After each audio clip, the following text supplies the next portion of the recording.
दोस्तों नमस्कार, मैं हूं विनीता यादव। संसद में गृह मंत्रालय के कामकाज पर आखिरी बार चर्चा कब हुई थी या फिर कब गृह मंत्री ने अपने मंत्रालय से जुड़े सवालों के जवाब दिए थे? आप समझ रहे हैं, मैं बात कर रही हूं अमित शाह की। अक्सर जब वो बोलते हैं तो वो कोशिश करते हैं कि दूसरे भी उनकी मर्जी से बोलें, लेकिन वो कब खुद दूसरों के सवालों के जवाब देते हैं, इस पर सवाल उठ रहा है। ज्यादातर लोगों को ये याद भी नहीं होगा, लेकिन एक बात तो तय है कि गृह मंत्रालय सरकार का बेहद अहम मंत्रालय है। इस मंत्रालय के जिम्मे सिर्फ केंद्रीय बलों या देश की पुलिस का ही जिम्मा नहीं है। इसके काम में विदेशियों के मामले, नागरिकता से जुड़े केस, मानवाधिकार, महिला सुरक्षा, सरकारी भाषाओं से जुड़े मामले, केंद्र राज्य रिश्ते, राज्यों के साथ रिश्ते, केंद्र शासित प्रदेशों का शासन, जेल सुधार, ये तमाम मामले इसी मंत्रालय के अधीन है। और ये सब बहुत अहम है इस देश में। इसकी शांति व्यवस्था को बनाए रखने के लिए बहुत अहम है। बड़ा सवाल ये है कि इन सब मामलों पर देश के गृह मंत्री ने आखिरी बार कब जवाब दिया? केंद्रीय गृह मंत्रालय ही देश की आंतरिक सुरक्षा और सीमा प्रबंधन के लिए भी जिम्मेदार होता है। इस मंत्रालय में काम करने वालों की संख्या भी अन्य मंत्रालयों के मुकाबले ज्यादा होती है। इन सब के बावजूद इस मंत्रालय के कामकाज या प्रदर्शन पर चर्चा को लेकर सरकार में कोई दिलचस्पी दिखाई नहीं दे रही है। सरकार इस पर जवाब ही देना नहीं चाहती है। इस विषय पर तृणमूल कांग्रेस के राज्यसभा सांसद डेरेक ओब्रायन ने लिखा है कि विपक्ष के 16 दलों ने गृह मंत्रालय के कामकाज पर चर्चा की मांग की है। ये एक उच्च प्राथमिकता का मामला है। राज्यसभा राज्यों की सभा है और हर राज्य को गृह मंत्रालय से काम होता है। हम चाहते हैं कि गृह मंत्रालय के साथ संवाद हो।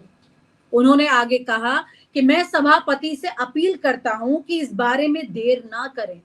हम गृह मंत्री से बात करना चाहते हैं और उन्हें सुनना चाहते हैं। यानी कि सीधे सीधे शब्दों में डेरेक ओब्रायन ने ये कह दिया है कि गृह मंत्री हाजिर हों, सदन में हाजिर हों और वो बोलें उस तरह से जो कि सवाल के जवाब दे सकें। आगे और भी बताएंगे इस बारे में, पहले सुनिए। तृणमूल कांग्रेस की राज्यसभा सांसद सागरिका घोष ने भी अपने एक्स पर लिखा है, वर्तमान में संसद में 8 मंत्रालयों पर चर्चा हो रही है। दोनों सदनों में चर्चा होगी। विपक्ष एक सुर में गृह मंत्रालय पर भी चर्चा की मांग कर रहा है। बहुत से आवश्यक मुद्दे हैं मंत्रालय को लेकर जिन पर चर्चा की बहुत ज्यादा जरूरत है। जो तमाम जो टेरिटरीज हैं जहां पर गृह मंत्रालय का अधिकार क्षेत्र है, वो सब पर चर्चा की जरूरत है।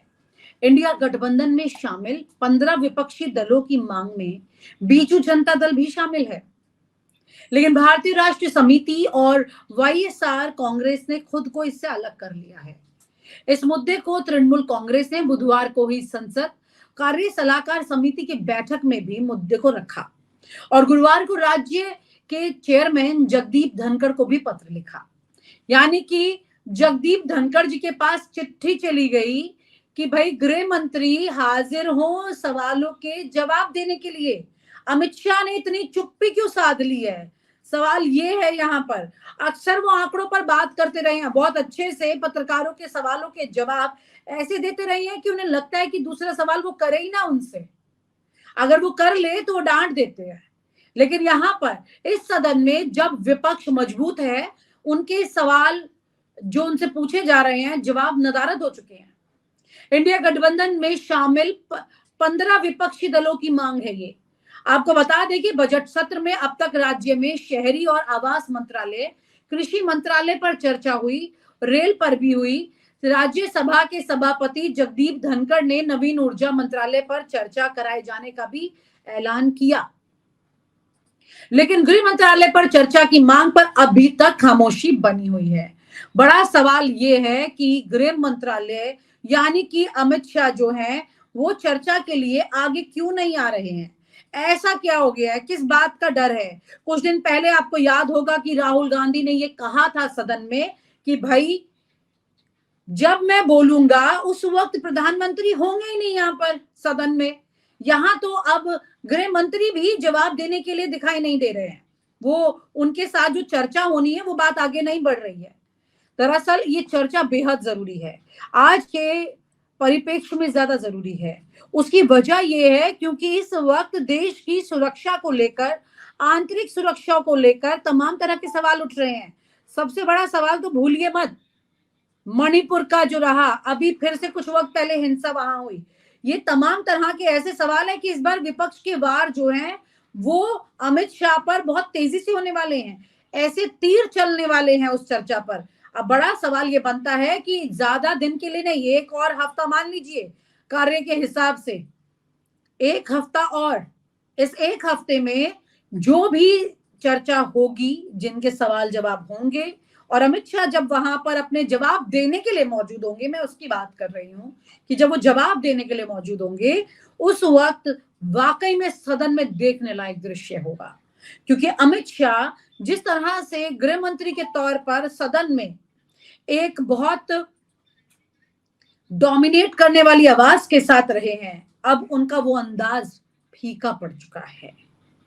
आपको याद होगा कि सदन की शुरुआती दिन में ही कैसे अमित शाह बहुत छटपटाते हुए दिखाई दिए थे। उनकी आवाज कम पड़ रही थी। उन्हीं के पार्टी के बैठे हुए कई सांसद थे वहां पर जो उनके सुर से सुर मिलाने को तैयार नहीं थे। यानी कि बहुत सीधी सीधी बात है कि बीजेपी में खुद आंतरिक गुटों में बढ़ चुकी है पार्टी, अब एक सुर में बोल नहीं सकती है। बहुत सारे ऐसे लोग हैं जो कि सदन में तो आ रहे हैं लेकिन उनकी शक्तियां नहीं है, शक्ति विहीन है ये नेता। इस बात की टीस इनके दिलों तक ऐसे चीर के जा चुकी है कि अब वो कुछ बोलने लायक नहीं बचे हैं। पिछले 10 सालों में जो नहीं बोल सके, अब उन्हें बोलने की अचानक आदत कैसे हो जाएगी और वो आपके हक में बोल सके, इसके लिए उनका दिल भी शायद उतना नहीं मानने वाला।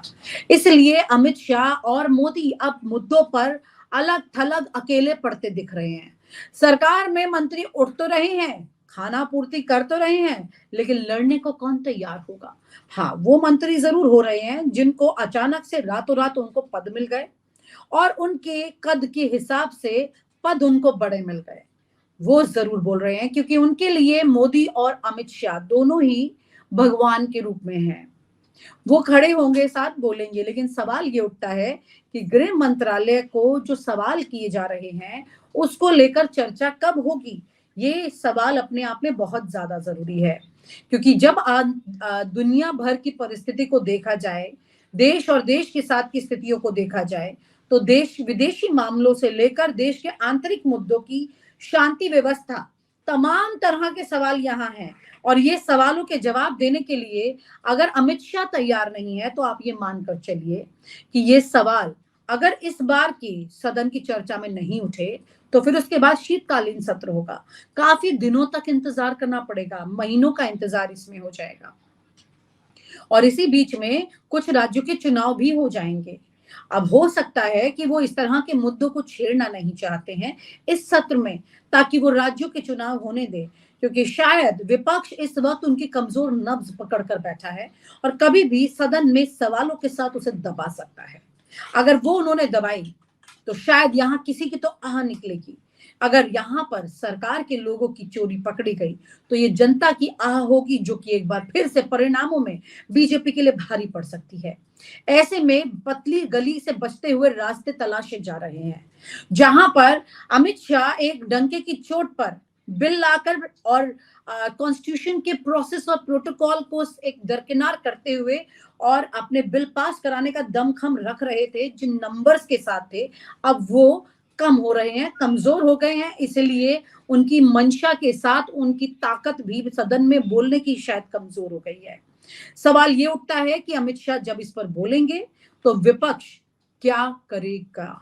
तस्वीर देखने लायक होगी और ये देखने लायक तस्वीर के लिए आप लगातार सदन की कार्रवाई पर नजर जरूर रखिए। अभी तक जब जगदीप धनखड़ जो कि राज्यसभा के चेयरमैन है, सोचिए जब उनके पास चिट्ठी लिखी जा चुकी है इस बात को लेकर कि आप इस मुद्दे पर भी चर्चा रखिए। हालांकि कोई नई बात नहीं है कि उपराष्ट्रपति के पास इस तरह की चर्चा के लिए चिट्ठी जाती है, अक्सर ऐसा होता है, लेकिन इतने अहम मुद्दे के लिए चिट्ठी लिखनी पड़ी, ये पहले शेड्यूल क्यों नहीं हुआ? ये अपने आप में एक बड़ा सवाल है। इन सवालों के जवाब से ना बचते हुए अमित शाह अगर सदन में आते हैं और लोगों को जवाब देते हैं तो भी वो घिरेंगे, और अगर नहीं देते हैं तो भी वो घिरेंगे। इस बार अमित शाह और नरेंद्र मोदी राजनीति के एक अलग ही पड़ाव पर हैं, जिसमें वो हर तरफ से घिरे हुए हैं। चाणक्य बुद्धि अब समझ में आती है, अगर उन्होंने इसको पार कर लिया तो वाकई ही चाणक्य कहलाएंगे, लेकिन फिलहाल फंसी हुई हालत में वो बैकफुट पर दिखाई दे रहे हैं। और आप हमसे जुड़े रहने के लिए सब्सक्राइब करें YouTube पर, फॉलो करें Twitter पर और लाइक करें Facebook पर। और ज्यादा जानकारी के लिए आपको टाइप करना होगा सिर्फ न्यूज नशा।